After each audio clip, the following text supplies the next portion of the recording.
அனைவருக்கும் வணக்கம்.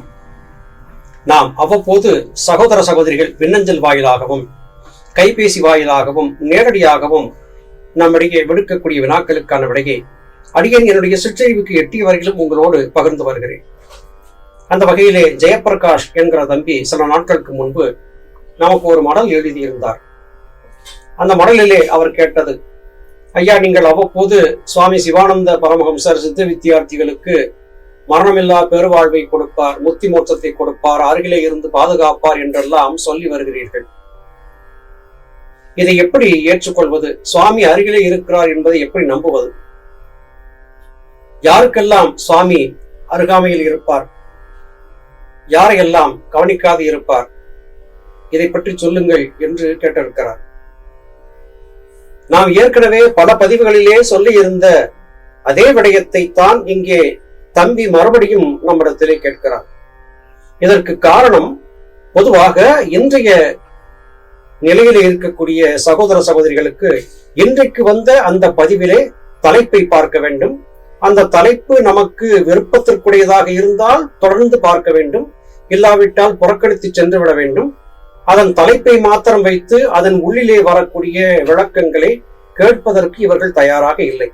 மனதை தொடும்படியாக கவர்ச்சிகரமான தலைப்புகள் இருந்தால் மாத்திரமே பதிவுகளை பார்ப்பது என்பது இன்றைய நிலையிலே மக்களுடைய மனநிலைய மாறிவிட்டது. மேலும் குறும்பதிவுகளைத்தான் பார்க்கிறார்கள். இப்போதெல்லாம் பெரிய பதிவுகளை, நிறைய விளக்கங்களை சொல்லக்கூடியதை எவரும் பார்ப்பதற்கு தயாராக இல்லை.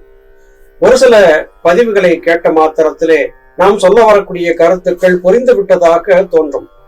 எல்லாம் தெரிந்து விட்டது, இனிமேல் கேட்க வேண்டிய அவசியம் இல்லை என்று அவற்றை புறக்கணித்து சென்று விடுவதும் வழக்கமாக இருக்கிறது.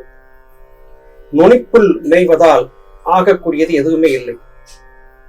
ஏதோ ஒருவர் சொன்ன நூல் மாத்திரம் போதுமானது என்று கருதி இருந்தால் எண்ணற்ற சித்தர் உறவுகள் தத்தமது கருத்துக்களை நூல்களாக பாடியிருக்க மாட்டார்கள்.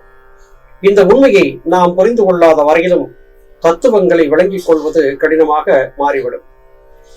தம்பி கேட்ட கேள்விக்கான பதில், சித்த வித்தியார்த்திகளின் நடவடிக்கை கிரமங்களை சுவாமி வலியுறுத்தி சொன்னார்கள். ஒழுக்க நெறி சார்ந்து வாழ வேண்டியதின் அவசியத்தையும், ஜீவகாருண்ய ஒழுக்கம் பேண வேண்டியதின் அவசியத்தையும், ஆன்மாவை பாதுகாக்க வேண்டியதின் அவசியத்தையும், பிராணாயாமம் செய்வதனால் உடலில் ஏற்படக்கூடிய மாறுபாடுகளை சரி செய்து கொள்வதற்காக உணவு கட்டுப்பாடுகளை கடைபிடிக்க வேண்டியதன் அவசியத்தை பற்றியும் சுவாமி தெளிவாக சொல்லியிருக்கிறார்கள். இந்த சித்த வித்தியார்த்தியில் நடவடிக்கை கிரமங்கள் என்று சுவாமியால் சொல்லப்பட்ட அந்த நூலிலே இறுதி பகுதியிலே சுவாமி சொல்லி இருப்பார். இதற்கு முன்பு நான் சொல்லி வந்திருந்த இந்த சித்த வித்தியார்த்திகளின் நடவடிக்கை கிரமங்களை சரியாக எவர் ஒருவர் கடைபிடிக்கிறாரோ அவரை நான் அருகிலே இருந்து பாதுகாப்பேன், மற்றவர்களை பற்றி எனக்கு யாதொரு சிந்தனையோ சரத்தையோ இல்லை என்று சுவாமி தெளிவாக சொல்லி இருக்கிறார்கள். சித்த வித்தியார்த்திகள் சுவாமி மீது நம்பிக்கை வைத்து அவர் சொன்னபடியாக நடவடிக்கை கிரமங்களை 100 விழுக்காடு கடைபிடித்தால் சுவாமி அருகிலிருந்து காப்பாற்றுவார், மற்றவர்களை சுவாமி காப்பாற்ற மாட்டார். இது ஏற்கனவே நாம் பலமுறை தெரிந்து கொண்டு விட்ட ஒரு விடயம்தான். சரி, வெளியிலே முகத்திலே தாடி வைத்து தலையிலே கொண்டை போட்டு என்னை போல வெள்ளை துணியை மேலே போர்த்தி கொண்டு விட்டால் எல்லாம் ஆயிற்றா? மனம் பக்குவப்பட்டிருக்க வேண்டாமா என்றால் அதுவும் அவசியம்தான். வெளித்தோற்றத்திலே தன்னை சித்த வித்தியார்த்தியாக காட்டிக்கொண்டு உள்ளுக்குள்ளே எந்த விதமான மனமாற்றமும் இல்லாமல் மன மயக்கத்தை கொண்டிருக்கக்கூடியவர்களை சுவாமி கைவிட்டு விடுவார். வெறும் தோற்ற பொலிவினால் மாத்திரம் சித்த வித்தியார்த்திகளுக்கான அடையாளத்தை காட்டிவிட்டு எல்லோரும் பார்க்கும்படியாக பகட்டாக தன்னுடைய தோற்றத்தை மாற்றிக் கொண்டு விட்டு மனதளவிலே சிறிதளவும் மாறாமல் மற்றவர் மீது வெறுப்பையும் நஞ்சையும் உமிழக்கூடியவராக இருந்தால் அவரையும் சுவாமி காப்பாற்ற மாட்டார். வெளித்தோற்றத்தை மாத்திரம் வைத்து ஒருவர் முழுமையாக சுவாமியின் அன்பிற்கு பாத்திரமாகிவிட்டவர் என்று சொல்ல முடியாது. நாம் நிறைய பேரை பார்த்து கொண்டிருக்கிறோம். தோற்ற பொலிவிலே பார்ப்பதற்கு கம்பீரமாக தாடி முடி வளர்த்து கொண்டை போட்டு இருப்பவர்கள் சித்தவித்தை பயிற்சியின் போது தவறுகள் செய்வதையும் மற்றவர்களிடம் பழகும் போது வெறுப்பை காட்டுவதையும் நாம் பார்த்திருக்கிறோம். நம்மை சந்தித்து நம்மிடத்திலே விளக்கம் கேட்டு பெறுவதற்காக வந்திருந்த சில பல சித்த வித்தியார்த்தி சகோதரர்கள் எனக்கு வித்தையை காட்டி கொடுத்தவரிடத்திலே எனக்கான விளக்கத்தை கேட்கும் போது அவர் கோபப்படுவார், திட்டி விடுவார், போய் சரியாக பயிற்சி செய் வரும் என்று சொல்லி விடுவார். உங்களைப் போல விளக்கங்களை எங்களுக்கு சொன்னதில்லை என்று சொன்னதை கேட்டிருக்கிறேன். சித்து வித்தை காட்டிக் கொடுப்பது என்று வந்தான பிறகு கேட்கக்கூடிய கேள்விகளுக்கு, தன்னிடத்திலே உபதேசம் பெற்றவர்கள் கேட்கக்கூடிய கேள்விகளுக்கு பொறுமையாக பதில் சொல்வதற்கு கூட சிலருக்கு விருப்பமில்லாது இருக்கிறது. ஏதோ அவர்கள் மனம் போன போக்கிலே தாங்கள் ஏதோ மிகப்பெரிய ஞானத்தை பெற்றுவிட்டதாகவும், சுவாமி சிவானந்த பரமஹம்சரின் நேரடி அடிப்பொடி என்றும், மற்றவர்கள் எல்லாம் கீழானவர்கள் என்றும் கருதி இருப்பதையும் மற்றவர்கள் சொல்லி நாம் கேட்டிருக்கிறோம். இவையெல்லாம் அபத்தமானவை. எப்படிப்பட்டவர்களையும் சுவாமி கவனிக்க மாட்டார், கை கொடுத்து காப்பாற்ற மாட்டார். நேர்மையாக இருக்க வேண்டும். உங்கள் மனதிலே நீங்கள் களங்கத்தை வைத்துக் கொண்டு வெளியிலே நல்லவர் போல நடித்தால் சுவாமியின் அன்பிற்கு பாத்திரமாக முடியாது.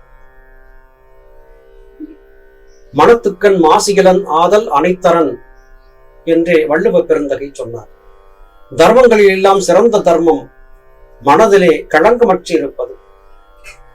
சித்த வித்தியார்த்திகளாகட்டும் அல்லது வேறு ஏதாவது யோக முறைகளை கடைபிடிப்பவர்களாகட்டும், சம உலகிலே சமமாக நம்மோடு வாழ்ந்திருக்கக்கூடிய மற்ற சக சித்த வித்தியார்த்திகளை, சக மனிதர்களை மதிக்க பழக வேண்டும். அவர்களிடத்திலே அன்பு பாராட்ட பழக வேண்டும். அது மாத்திரமல்லாது இந்த உலகிலே நாம் மாத்திரமல்ல, நம்மை சுற்றிலும் பல கோடி கோடி உயிர்கள் வாழ்ந்து கொண்டிருக்கின்றன. எல்லா உயிர்களும் பராபரத்தால் படைத்து அனுப்பப்பட்டவை, அல்லது பராபரம் எல்லா உயிர்களாகவும் தன்னை படைப்பித்துக் கொண்டது. நாம் இன்று பெற்றிருக்கக்கூடிய இந்த மனித உடல் பெறுவதற்கு முன்பதாக புல்லாக, பூடாக, புழுவாக, மரமாக, பறவையாக, பல வகை மிருகங்களாக, இப்படி எல்லா பிறப்பும் பிறந்து இழைத்து இறுதியிலே இந்த மனித பிறப்பை எடுத்திருக்கிறோம். நாம் ஒரு பன்றியை பார்த்து அருவருக்கலாம். ஆனால் நாம் முந்தைய பிறவிகளுக்கு முன்பு பன்றியாக இருந்தோம் என்பதை நினைத்து பார்த்தால் அந்த உயிரின் மீது அருவருப்பு காட்ட தோன்றாது. எல்லா உயிர்களாகவும் எல்லா உடல்களையும் எடுத்து நாம் வாழ்ந்து இப்போது இந்த உடலை பெற்றிருக்கிறோம் என்கிற புரிதல் வர வேண்டும். இப்படிப்பட்ட மனப்பக்குவம் பெற்றவர்களைத்தான் சுவாமி அருகிலே இருந்து பாதுகாப்பார். ஜீவசமாதி என்கிற நிலையை பெற்று சுவாமியின் சொற்படியாக, என் சொற்படி முறைப்படி சித்தவித்தை உபதேசம் பெற்று சரியாக நிலையிலே இருந்து சித்தவித்தை பயிற்சி செய்தவரை என் மீது நம்பிக்கை வைத்து சமாதி கட்டி வையுங்கள். அவருடைய தேகத்திற்குள்ளே இருந்து ஜீவன் என்பது வெளிப்பட்டு போய்விடாமல் பாதுகாத்து அதன் பிரகாசம் அதிகரித்து அவர் நன்னிலை பெறுவதற்கு என்ன செய்ய வேண்டுமோ அதை நான் செய்கிறேன் என்று சுவாமி சொன்னார்கள். நான் அறிந்த வரையிலும் உலகிலே அவதரித்த எந்த ஒரு ஞானியும் மகானும் இப்படிப்பட்ட ஒரு வார்த்தையை சொன்னதாகவே எனக்கு நினைவில்லை. என் பிள்ளைகளை எந்த காலத்திலே வரக்கூடிய பிள்ளைகளாக இருந்தாலும் அவர்களின் ஆத்ம முன்னேற்றத்திற்கு நான் உறுதுணையாக இருப்பேன் என்று சொன்ன மகான் யாரையும் என்னால் காண முடியவில்லை. ஞானவிதா கருணை கடல் என்பதற்கு இதைவிட மிகப்பெரிய சான்று என்ன இருக்க முடியும்? நீங்கள் யோக பயிற்சி செய்து கொண்டிருக்கும் போது சுவாமி உங்களை கண்காணிப்பார், உங்களுக்கு நற்கதி கொடுப்பார் என்றெல்லாம் நாம் சொல்லியதை கொண்டு இந்த வினாக்களை தம்பி ஜெயபிரகாஷ் கேட்கிறார். சுவாமி அனைவரையும் கண்காணித்துக் கொண்டுதான் இருக்கிறார். சுவாமியினுடைய இறுதி நாட்களிலே அவர் சமாதிக்கு செல்வதற்கு முன்பு சமாதியை பற்றி அடிக்கடி பேசிக் கொண்டிருந்த போது உடன் இருந்தவர்கள், சுவாமி ஏன் சமாதிக்கு செல்வதை பற்றியே பேசுகிறீர்கள், எங்களுக்கு வேறு யாரும் ஆதரவு இல்லையே, தாங்கள் எங்களை விட்டு போகக்கூடாது என்று சொன்னதற்கு, பைத்தியக்காரா நீ தவறாக நினைத்திருக்கிறாய். இந்த உடல் கொண்டு இருக்கும் போது ஒரு சிவானந்தனை நீ பார்க்கிறாய், ஆனால் நான் சமாதிக்கு சென்றான பிறகு சித்தவித்தை பயிற்சி செய்யக்கூடிய அனைவரையும் கண்காணிக்கக்கூடிய பல கோடி சிவானந்தனாக நான் இருப்பேன் என்று சுவாமி அன்று சொன்னார்கள். சுவாமி சொன்ன சொல் இன்று வரையிலும் நிறைவேறிக் கொண்டே இருக்கிறது. இதை எங்களை போன்ற எளியவர்கள் உணர்ந்தும் இருக்கிறோம். அருமை சகோதர சகோதரிகளே, பெருக்கத்து வேண்டும் பணிவு, சிறிய சுருக்கத்து வேண்டும் உயர்வு என்கிற வள்ளுவ பெருந்தகையின் வாக்கிற்கிணங்க யோக சாதன பயிற்சியிலே ஈடுபட்டு உங்களுக்கு அனுபவங்கள் ஏற்பட்டான பிறகு உங்களுடைய அனுபவங்களை மற்றவர்களிடத்திலே சொல்லாதீர்கள். சொல்லி அது பற்றி அவர்களுக்கு தெரியவில்லை என்றால் உடனே நீங்கள் உயர்ந்த நிலையில் இருப்பதாகவும் அவர்கள் தாழ்ந்த நிலையில இருப்பதாகவும் அவர்களை கேவலமாக பேசுவதை நிறுத்திவிடுங்கள். சிலர் இப்படி செய்து கொண்டிருப்பதையும் நாம் அறிந்திருக்கிறோம். நம்மிடத்திலே பேசக்கூடியவர்களும் இப்படி பேசியதையும் நாம் கேட்டிருக்கிறோம். சிறிதளவு ஞானத்தினுடைய சுவை தட்டுப்பட்டான பிறகு அகங்காரம் தலைவிரித்து ஆட ஆரம்பித்து விடுகிறது. எல்லாவற்றையும் விட்டுவிட்டு நான் அறிந்தது ஏதுமில்லை, ஞானவிதாவிடம் என்னை ஒப்படைத்துக் கொண்டிருக்கிறேன், அவர் என்னை காத்துக் கொண்டிருக்கிறார், நான் பயணித்துக் கொண்டிருக்கிறேன் என்கிற உணர்வோடு இருப்பவர்கள் மாத்திரமே உண்மையான தூய ஞானத்தை பெறுவார்கள். சுவாமி நிச்சயமாக நன்னறி பூண்டு நல்வழி நடந்து சுவாமியின் சொற்களை கேட்டு முறைப்படி பயணிக்கக்கூடியவர்களை கண்காணித்துக் கொண்டிருக்கிறார், கண்காணித்துக் கொண்டு இருப்பார். கண்காணித்ததோடு அல்லாமல் கரம் கொடுத்து மேலேற்றியும் விடுவார். இதிலே உங்களுக்கு எந்த விதமான ஐயமும் வேண்டாம். நீங்கள் செய்ய வேண்டியதெல்லாம் ஒழுக்கமாக இருந்து சுவாமி சொன்னபடி நடப்பது மாத்திரம்தான். நிச்சயம் எல்லோருக்கும் வெற்றி கிடைக்கும், நல்லவர் வாழ்வார்கள் என்பதை சொல்லி இன்றைக்கு இந்த பதிவை நிறைவு செய்கிறேன்.